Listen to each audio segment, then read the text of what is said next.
My forehead is so shiny you can see your reflection in it.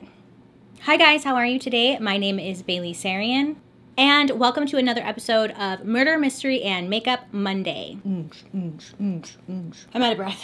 Okay. If you are new here, every Monday I sit down, I do my makeup, and I talk about a true crime story that's been heavy on my noggin. I do my makeup because it keeps me busy while I tell a story. Yeah, that's why I do it. It's not about the makeup. I'm just doing my makeup because I just don't like sitting here and just staring at the camera the whole time. It makes me very nervous and uncomfortable, and I would just rather keep myself busy and do my makeup, okay? Anyways, end of rant. Thank you so much. If you like true crime and you like makeup, then welcome. You made it. You're here. If you don't like true crime and makeup, that's okay. There's a lot of other videos on YouTube to choose from. You should hit that subscribe button. I am here for you every Monday with a new video, and then also I upload on Saturdays. Those are just more makeup related videos, and I'm also going to start sprinkling in goodness. Also, I just want to shout out you guys. I see you all the time writing me that you and your boyfriend, your husband, your girlfriend, your wife, whoever, you guys sit down and you watch these videos. And I think that's really cool that I'm bringing relationships together. I'm going to add that to my resume. Bringing relationships together. And one more thing, I know, sorry. I hit 300,000 subscribers and I was like, oh my God, what? And I cried because I'm a little baby. And I just want to say a big thank you to you guys. I appreciate you. I see you guys, since the ones that have been here since day one. Like, I see you. I see you. I know who you are. I recognize your screen names all the time. And I just want to say welcome to all the newbies. I appreciate you for subscribing. It means more than you know. And it's cool that, you know, we just kind of found something that I have food in my teeth. I just want to say that I appreciate you guys. Thanks. Okay, enough blabbing. Let's get into today's story, which is about Mitrice Richardson and her very sad story. They're all sad. If you are ever curious as to what I'm using on my face, I leave everything in the description box below. Today, I want to talk about Mitrice Richardson, and she was born on April 30th, 1985. Her parents were Lettice Sutton and Michael Richardson. Lettice and Michael, they had met as juniors at their high school, and then Lettice had become pregnant when she was entering her senior year of high school. She was determined still to keep good grades and just to be successful in life. And she also had moved in with her grandmother, Mildred, and she was considered more as Lettice's mother than her grandmother. So she was very close with her. When Mitrice was born, her great-grandma, Mildred, she would watch over Mitrice so that Lettice and Michael could go to school. And then when they graduated, also Mildred, she would watch over Mitrice so both parents could work. So Michael, Mitrice's father, well, he was working at a fast food restaurant, and then he ended up to start selling drugs on the side. It was a way to make easy money. It was quick. It was way more than what he made at the fast food restaurant, and he was just kind of living paycheck to paycheck. So he was like, okay, I'm just gonna, sell drugs. It's not what he wanted to do, but it's what he did. Unfortunately, it just kind of got out of control, and he ended up getting caught, and he ended up getting locked up. He went to jail. And when he was locked up, Mitrice was 4 years old, so she was still pretty young. He was sentenced to serve 8 years in state prison. And then in 1993, he was released, but Lettice, his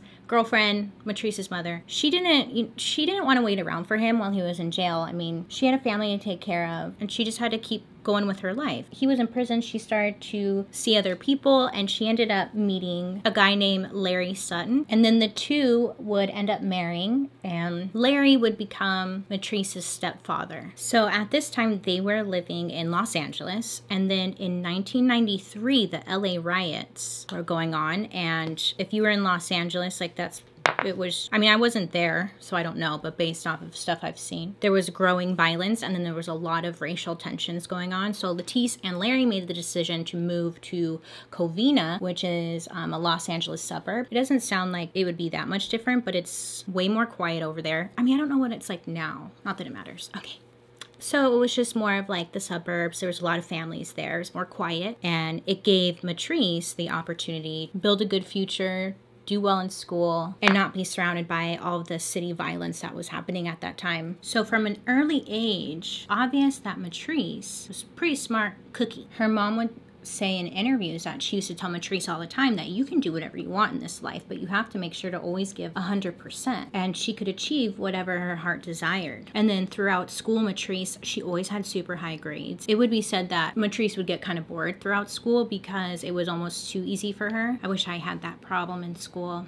Oh, I look crazy. In middle school, she joined the cheerleading team, and she would continue well into high school, where she was involved in multiple cheerleading competitions. She also loved dance. She loved dancing. She was someone that everyone loved to be around because she was just so happy, and it was like contagious, and she just was, or sounded like a very, very great person. In high school, though, her interest in like doing outdoor activities, it began to change. Like, she just had no interest in it. Like before, you know, she would play like outdoor sports or go outside with her family and go for a walk, garden with her grandmother, her great-grandmother. Mitrice just kind of stopped involving herself in that. Like, she took no interest in going outside. She started to say that she didn't like being around like bugs, and she didn't want to get dirty. So instead, she would just stay inside. She would do crossword puzzles. She would watch TV, dance, write in her journal. So then when Mitrice got her driver's license, I mean, like for any teenager, it's the best day of your life. And then you're determined like to not walk anywhere, never walking again. I'm only driving. So according to her mother, Mitrice's mother, she fell in love with psychology and learning about how the mind worked, why people did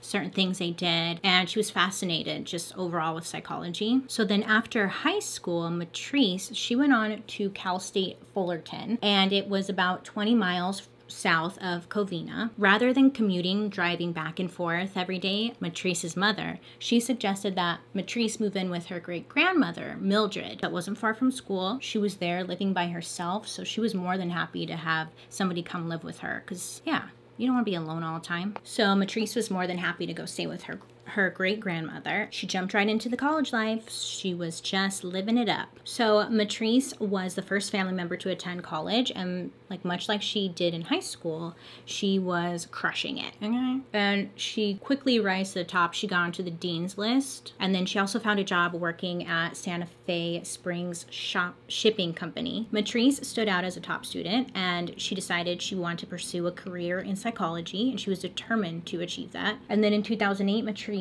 graduated Cal State Fullerton, and she was looking at grad schools to pursue her master's degree in psychology as well. She'd taken a job dancing at Deborah's, which was a gay and lesbian nightclub in Long Beach. It might still be there. But Mitrice, she used a stage name Hazel, and she printed business cards, and on the business card it had her picture, obviously her name, and Mitrice's real father, Michael. He didn't approve of her working at this nightclub. He warned her that this could potentially lead her to a lot of trouble or get herself into trouble. But Mitrice said like she wasn't a stripper, she was just entertainment, you know, like a go-go dancer. And if you're a stripper, there's nothing wrong with that either. So Mitrice tried to explain this to him, but you know, dads, they just don't understand. And then while dancing, Mitrice decided to try modeling. So she began going to job interviews in like sketchy ass areas, and friends were really concerned that she could end up in a really bad situation, and you know, don't meet up with these people in sketchy places, maybe go to a public place. But she wanted to pursue modeling.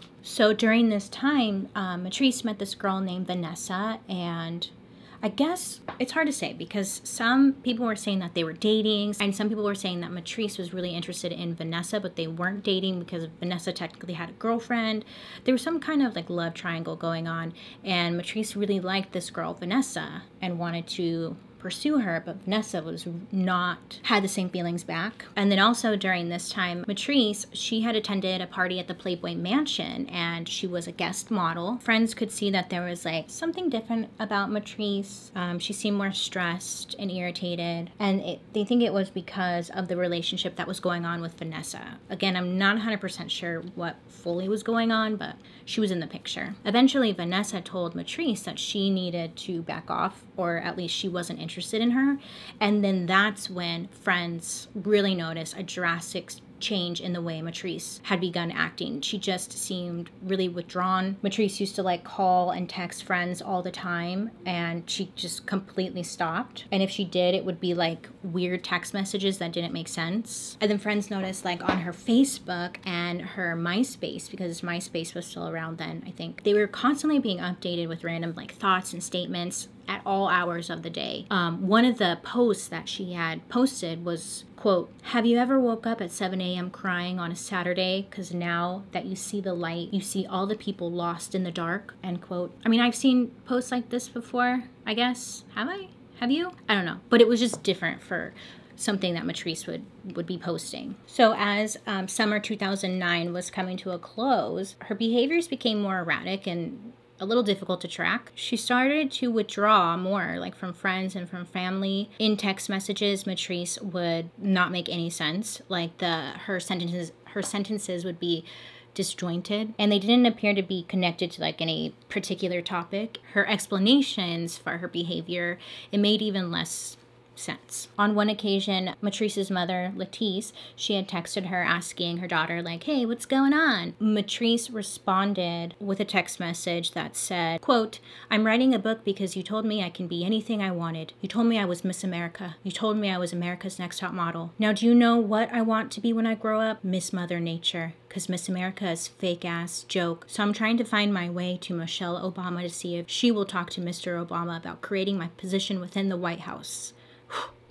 End quote. So this is concerning to her mother, at least, because like this isn't something that Mitrice, like what is going on is what her mom is realizing. Mitrice doesn't really have an explanation. She's giving her kind of like the runaround, or giving her text messages like that where it doesn't quite make sense as to just what's going on, you know? And then on September 16th, it began like any normal ass day, like they always do in these stories. Early in that morning, Lettice received a few text messages from her daughter that again didn't make a lot of sense. And according to a coworker, Mitrice, she had showed up to the shipping company that morning and she was in a really good mood. Everything seemed normal. But when Mitrice went on her lunch break, she didn't return. She hadn't told anybody where she was going or that she wouldn't be returning. And then on Wednesday nights, Mitrice and her great-grandmother, they would sit down together and have dinner. But on this day, Mitrice, when she got home, she explained that she had a change of plans. She told her great-grandmother that the ocean was calling her name. She needed to go to the beach. So she told her great-grandmother, "Hey, I'm gonna skip dinner just for tonight. I'm gonna drive down to Malibu along the scenic Pacific Coast Highway." And as far as Mildred knew, her great-grandmother, everything seemed fine. There was nothing concerning about her behavior or her plans. She didn't really think anything of it. Mitrice left the house at around 5 p.m. and headed towards Malibu. At least we think. Sometime between 4 p.m. and 7 p.m., Mitrice's aunt, her name was Lauren, she came home and then she saw like all over her lawn and the steps to the front door, there was a bunch of business cards everywhere. And when she picked it up, she looked and she saw that it was Mitrice. Her business cards were like scattered everywhere. And she thought, well, oh, like Mitrice must have stopped by and she must have dropped all of these. Why Mitrice went there, nobody really knows. Lauren, the aunt, she discovered a strange note that was like tucked under the windshield wiper of her husband's car. It was in Mitrice's handwriting, but it made no sense. There was a smiley face drawn on the page along with the statement, quote, "I, Uncle Johnny Jimmy." Nobody knows. On the right-hand side of the letter was written, quote, "Black women scorned," end quote. Lauren, the aunt, she wasn't really sure what to make of it. I mean, what would you do? I don't know. I don't know what I would do. I'd be like, okay, thanks. She didn't really overthink it. She would go on to say that she felt like in the pit of her stomach that something just was off. Something wasn't right. And if you ever have that feeling, you need to listen to it. So it's believed that Mitrice had arrived in Malibu around 7 p.m. She like stopped to watch the sunset, and then she got back into her car and began to drive along Pacific Coast Highway, which is a really beautiful area. You get a nice view of the ocean and just really pretty. So while she's driving, she comes across this restaurant. It's called Joffrey's or Jeffrey's. I think it's Joffrey's or Jeffrey's. And let me tell you, this restaurant is bougie. okay? It's like one of those places where bread costs $50. I've seen it. I've never been there before. They don't have a dollar menu. So Malibu is not really a place that Mitrice, you know, has spent like a great deal of her time in. She sees this place, Joffrey's, and she's like, she decides that she wants to go in and enjoy the view and then get some good food as well. So she pulls into the parking lot, and the parking is valet only. Valet man explained that like he was gonna go park another car and he'd come back, get Mitrice's car and move that. So pretty much she's saying like, just hold on 5 minutes. So she agreed. So then as soon as the valet guy drove away with another customer's car, she got out of her car and then she climbed into the valet guy's car, like another car that he had to park, or it was his car. It just said the valet guy's car. When the valet guy came back, now get Mitrice's car, he saw that Mitrice was in this other car and he's like, what are you doing? Her response to him was, quote, it's subliminal, end quote. So the valet guy's like, what are you doing? And then she later explained to the valet guy that she needed to avenge the death of Michael Jackson. And then she just like sat in the car digging through all of the CDs that were in this car. It wasn't her car. So then Mitrice, she handed the valet guy her car keys. And then she turns to the valet guy and she asks, is Vanessa here? And the valet guy is like, I don't know who the hell Vanessa is. Mitrice warned him to watch out for a woman with tattooed arms. Mitrice walks into the restaurant. She's just kind of like browsing around, and the valet guy tells the hostess to keep her eye on Mitrice because she was acting just really strange. So Mitrice had asked for a table for one, and she was led into the main dining area. Now, again, like this place is super fancy. I mean, people don't come dressed in like tuxedos and stuff, but you know, a little bit nicer. So Mitrice did stand out a little bit because she was wearing a Bob Marley t-shirt, and then she had a long sleeve shirt underneath it. She had on Vans, a pink alligator belt to hold up her jeans. She also had on Rastafarian hat. So she orders a cocktail, and then she also ordered a Kobe steak, which is like $65. Not that it matters, but like treat yourself. But while waiting for her food to come out, she noticed like a table, it was nearby, and it had a group of people. It was like 7 different people. So she approaches this table and she kind of invites herself in their party. The people that were seated, they said that Mitrice was just making really strange comments. She told this table that she was from another planet, that her mom was planet Earth. So then Mitrice's food comes out. So she goes back to her table and she eats for $65. It better be a life-changing steak. So then once Mitrice was done eating her meal, she went back over to the table of people that she was talking to. Once they were done eating, they paid their bill and then they were getting ready to leave. And I guess Mitrice, she got up and she started to leave with them. She told the people at the table that she was going to Hawaii soon and that she would contact them when she arrived. So then Mitrice was following the 7 individuals out of the restaurant because they were getting ready to leave. So Mitrice was like following with them, but she was stopped by the manager and said like, where are you going? You haven't paid your bill yet. And her bill was like, it was like $90 for the 2 things she ordered. And so the manager was like, you haven't paid. And Mitrice was saying that her bill was paid for, that the people at the table, they paid for it. And the manager said like, no. The manager asked Mitrice, well, they didn't pay for it. You have to pay us. How are you going to pay for this? And Mitrice responded by saying, quote, I'm busted. What are we going to do? Mitrice also told the manager that she was from Mars. She emptied out her pockets to show that she had no money.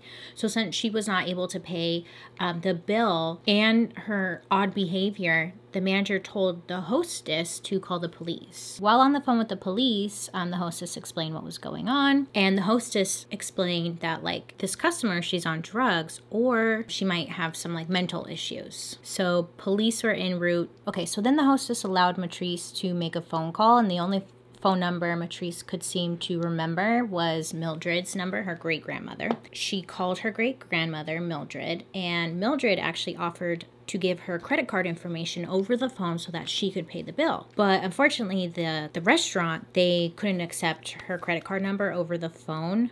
She had to be there in person to like, you know, sign the receipt, which I think is really stupid because I feel like I've been places where they've accepted credit card payment over the phone, but I don't know. So now it was like 9 p.m. at night and 3 officers arrived at Joffrey's, and the officers asked Mitrice some questions like, what's going on, trying to see like where she's at mentally. And Mitrice says that her wallet was in her car and she could pay for it because her wallet was simply in her car. So then the officers, they started looking through her car to retrieve her wallet. But when they were going through her car, they realized it was a mess. There was just stuff everywhere, papers, garbage, items all over the place. They could not find her wallet, but they did find her license. And they also found a small amount of marijuana. Like, it wasn't enough to warrant an arrest. It could easily just have been taken care of with a misdemeanor ticket. So then Mitrice was given a sobriety test. And she ended up passing, like she wasn't under the influence of anything. When they couldn't locate her wallet, that's when they asked the manager, okay, well, what do you want to do? Do you want to let her go, or do you want to like press charges? And the owner decided that he wanted to press charges against Mitrice. So at this time, Mitrice is 24 years old. I don't know if I ever mentioned that, but she was handcuffed and she was placed into the back of the patrol car and she was taken down to sheriff's station. So I believe that the restaurant was on the phone with Mitrice's great-grandmother, Mildred. And then Mildred was told that Mitrice was going down to the police station. Mildred called Mitrice's mother and let her know like what was going on. So then Mitrice's mother called the police station and she had asked the police station, is Mitrice going to be released tonight or tomorrow? Like what's going to happen? Because she was going to drive down there to the police station to pick up Mitrice. But if she wasn't going to be released, she didn't want to bother driving all the way out there to pick her up because she had a 10-year-old daughter at home who was still sleeping. So it was just going to be an inconvenience to drive all the way down there for her to not even get released. The police station informed her she'll be released tomorrow and we'll make sure to have Mitrice call you and let you know like what's going on and whatnot. Mitrice's mother is like, okay, well, you know, I'll wait for the call. At least like I don't have to drive all the way out there tonight. And Mitrice's mother later on would say like, oh, you know, I was kind of glad knowing that she was safe and like locked up all night versus like her just being out there, because really out of character for her to be acting like this, and I wouldn't want her out on the street because who knows what would happen. So her mom was kind of not happy that she got in trouble, had peace of mind knowing that Mitrice would be in a safe spot. So once Mitrice arrived, she was put in a cell. She was being charged for possession of marijuana and defrauding an innkeeper, which I thought was weird because I thought she didn't have enough marijuana to be charged with, but that's what she was being charged with. And for some odd reason, when Mitrice was arrested, the deputy who was like filing the paperwork and whatnot, they made no mention and no notes about Mitrice's behavior. Like she was acting and saying strange things, and normally you would kind of take note of this. There was nothing written in the reports that would suggest any questions existed about her mental state at the time. The reason for this has been heavily debated, and the general consensus seems to believe that this was done either to avoid the additional paperwork or because the deputy felt that Mitrice was fine. Had she been written in as possibly being mentally unstable, she could have been held under a closer observation, or she could have even been brought down for a 72-hour psych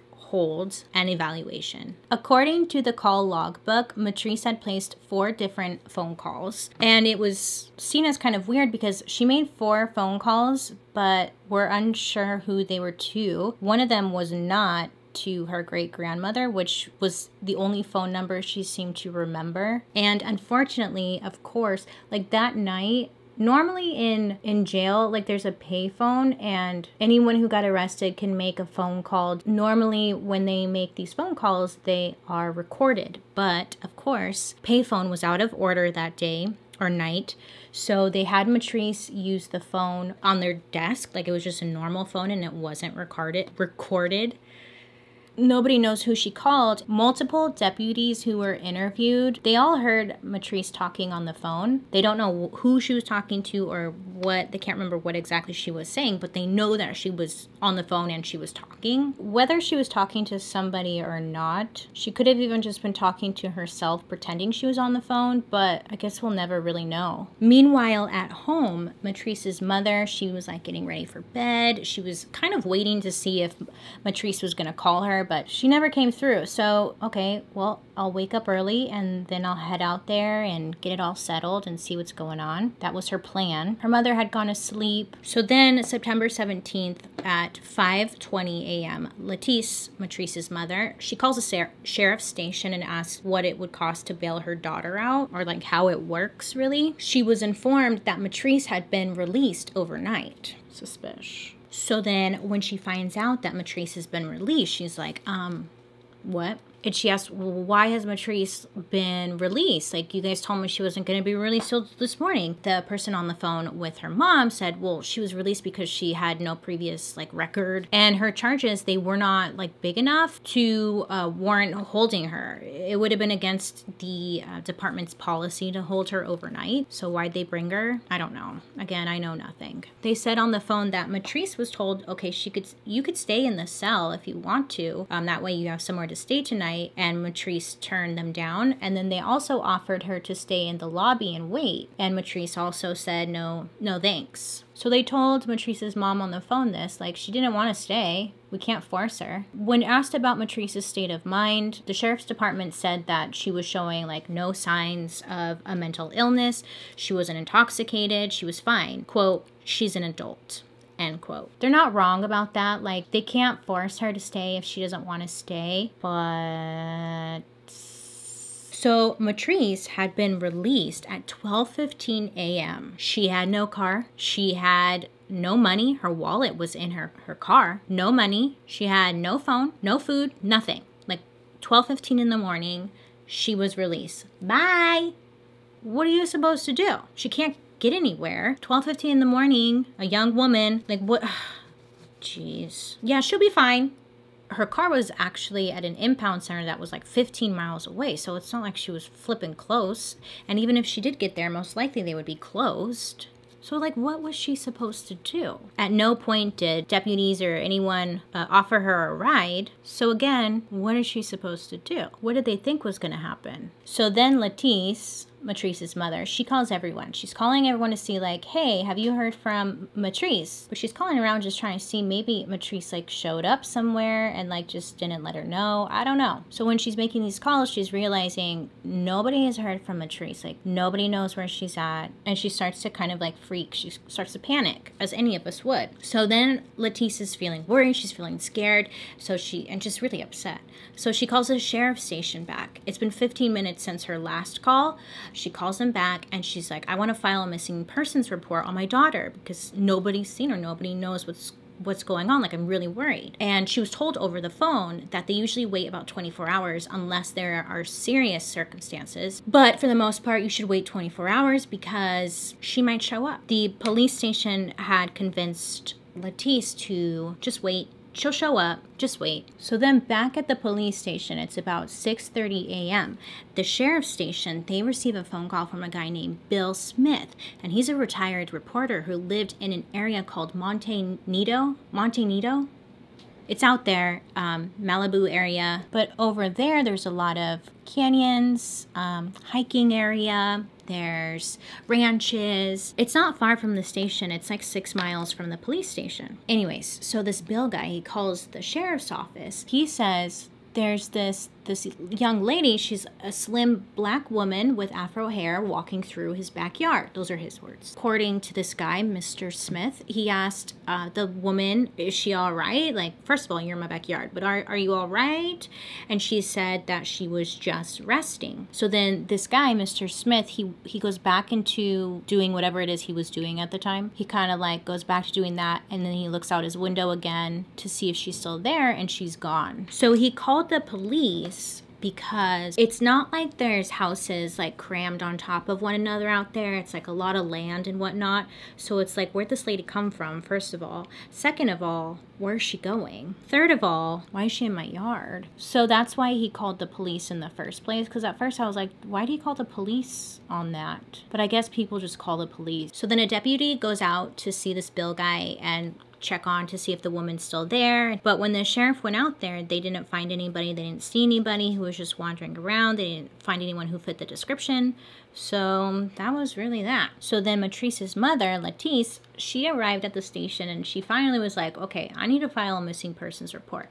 It's been a couple hours now. She still hasn't shown up. I need to file this report. So while she was there, the police officers were like, oh, we got a call from this guy out in Monte Nido. We got a call from this guy out there and they think like they spotted her out there. So then Lettice was given directions where this guy's house was or like how to get there. So Lettice, she files the missing persons report and then she heads out to the area where maybe somebody saw Mitrice. Lettice would say that she had that really bad like gut feeling. She was like, I just know something's up, something's not right. Now the area that Mitrice may have been at, it was like really difficult to get there. It's extremely rugged and remote with like steep canyons, difficult terrain. It wasn't easy to like go looking for somebody or something out there. Lettice, Mitrice's mother, she stated that Mitrice, she hated walking, she did not like being out in nature, and she was deathly afraid of the dark. So didn't make sense as to why she would be out there because there's like no street lights or anything. It was at nighttime, it's like pitch black out there. It's just the moonlight, which is kind of nice, but like not really. If you're scared of the dark,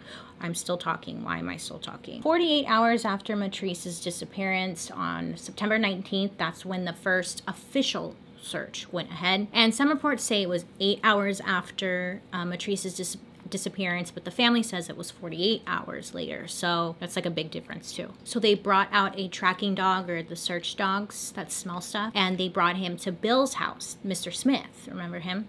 So they brought the dog out there to see if he picked up Mitrice's scent in hopes that they get led in the right direction. And the dog picks up Mitrice's scent, and the dog led them up to like a nearby neighbor's house, and then the scent was lost. So the search lasted about 8 hours and then they called it off. So then 4 days go by. It's now September 23rd, and the case is transferred from LAPD Missing Persons Unit to their Robbery Homicide Division. So the first thing that they wanted to do was examine Mitrice's car and see if there's any like signs or indications of where maybe she was going, what like her plan for the day was, phone numbers, whatever they could find. Maybe they'll find something in the car. Once detectives are going through her car, they come across Mitrice's phone and her wallet, which is in the car. And in her wallet was her debit card. So they check like her bank statements to make she's not withdrawing money or anything, or they go through her bank statements and they see like she has over $2,000 in her bank account. So she could have easily paid her bill in the first place if she had been able to go get her wallet from her car. So it's kind of like, oh my gosh, all this could have just been prevented if she was able to go get her wallet. They also found her journal in her car, and so they go through her journal. It would kind of help them see maybe what her mindset was before disappearing. And a psychologist working with LAPD speculated that Mitrice was most likely suffering from some kind of mental illness, specifically like maybe possibly it was bipolar disorder. The media picks up the story and they're saying that a young African-American woman has been arrested and brought to the sheriff's station and then allowed her to leave on her own despite questions of her mental health. The arguments quickly became a question of why deputies didn't offer her a ride when just a few years earlier, Mel Gibson was arrested for a DUI, and he was brought to the same station. He was booked and everything, and then once he was released, police gave him a ride back to his vehicle. So everyone's saying like a famous actor, Mel Gibson, why are they giving him a ride? And they're not able to give a young woman a ride at 12 in the morning when she has no car, a wallet, or a phone. Like,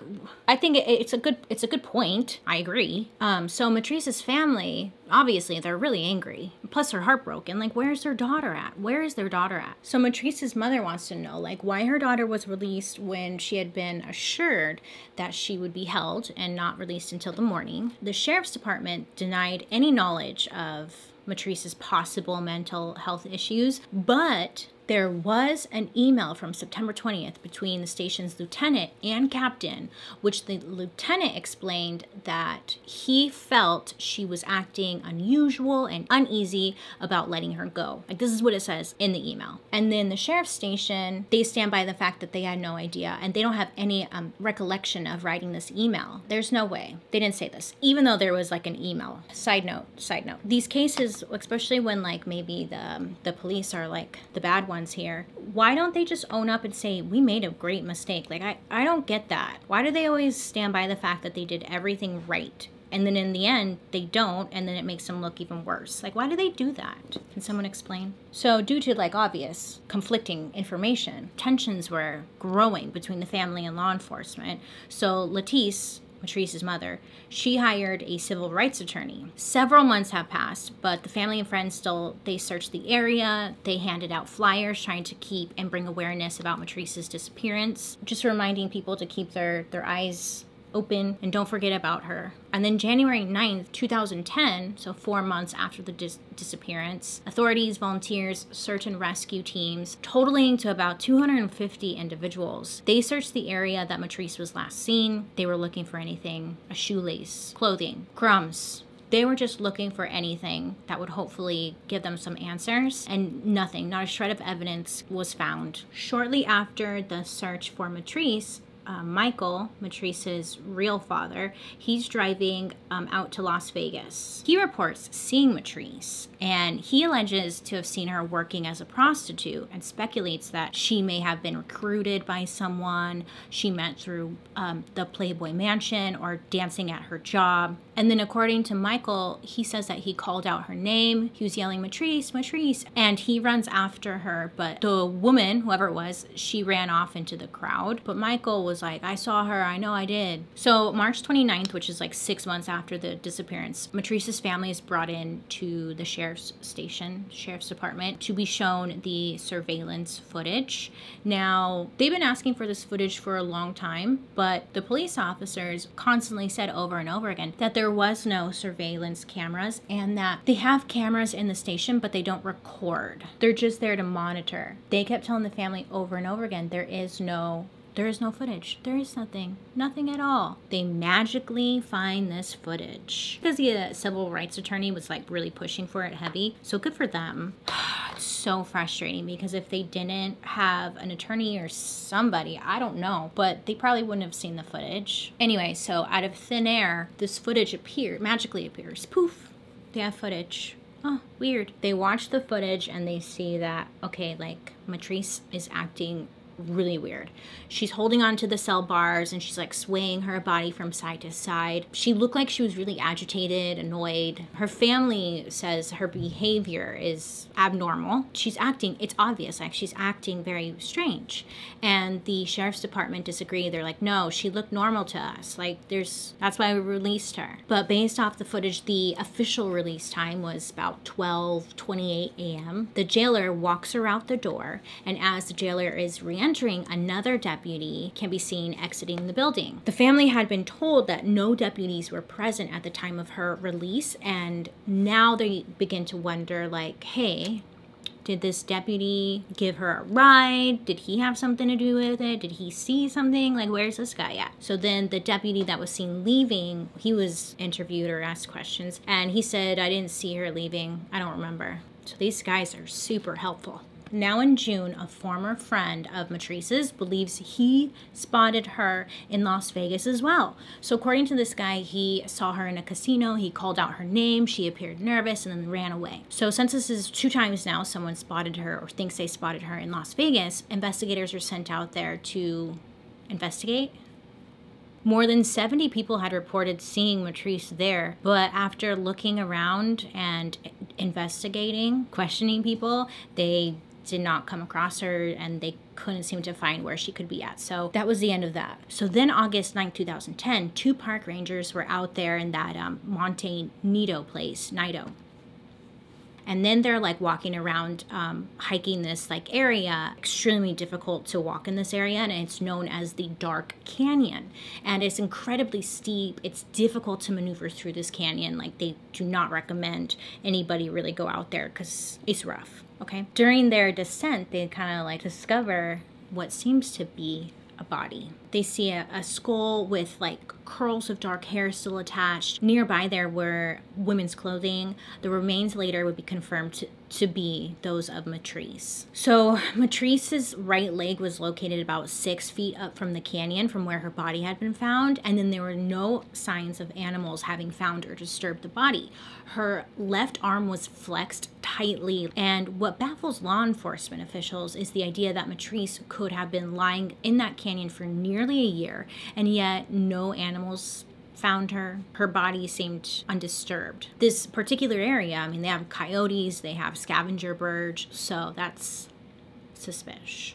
Also, this area where Mitrice's remains were found, it's very difficult to get there, so the coroner couldn't get up there with their car. Apparently they had to take Mitrice's body up by a helicopter, and they weren't able to get pictures of how Mitrice, her body and her remains were found. Luckily, one of the park ranger guys, he actually took a photo on his cell phone, and that was the photo that was used to see the scene. So according to the medical examiner, there was no signs of trauma to the body, no outward signs of physical violence, nothing to explain what happened. Her cause of death is ruled to be undetermined. The only clothing that was recovered was her jeans and a belt and bra. 2 of her shirts were missing, socks, underwear, shoes, they were all missing. They weren't located around the area at all. Police said animals must have gotten to them. So what they're saying is animals now know how to undress people. You better watch out, you guys. Next time you're out camping, a coyote might try and take off your clothes. I'm being facetious. Because why wouldn't they mess with the body if it's been almost a year now? Just doesn't make any sense. So Lettice, Mitrice's mother, decided to hire a forensic anthropologist. So he takes a look at the photographs that were taken when they found Mitrice's body. And remember, they were taken on a cell phone because they couldn't get proper photos of the scene and whatnot. When they originally found Mitrice's body, her skull was completely detached and it was resting upside on the upper torso. 5 of her neck bones were not recovered, so it's hard to believe her body was still intact, which was what the sheriff and lieutenants were saying. When they found her body, everything was untouched. But they were lying.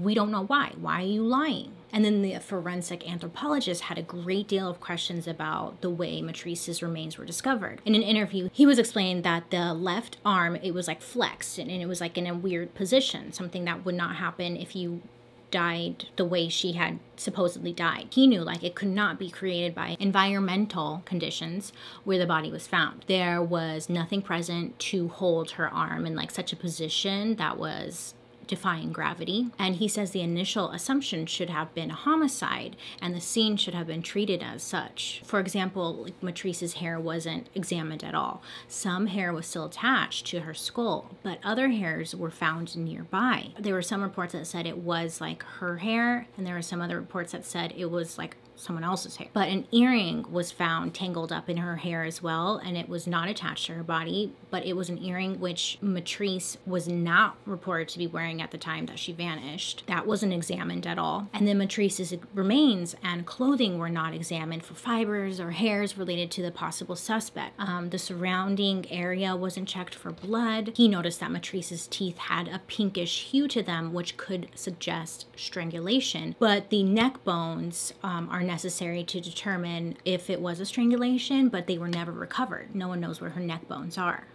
So then July 2011, Mitrice's body was exhumed and it was brought to the LA Sheriff's Department crime lab for examination. The coroner came to the same conclusion, which was undetermined cause of death and no signs of homicide, which...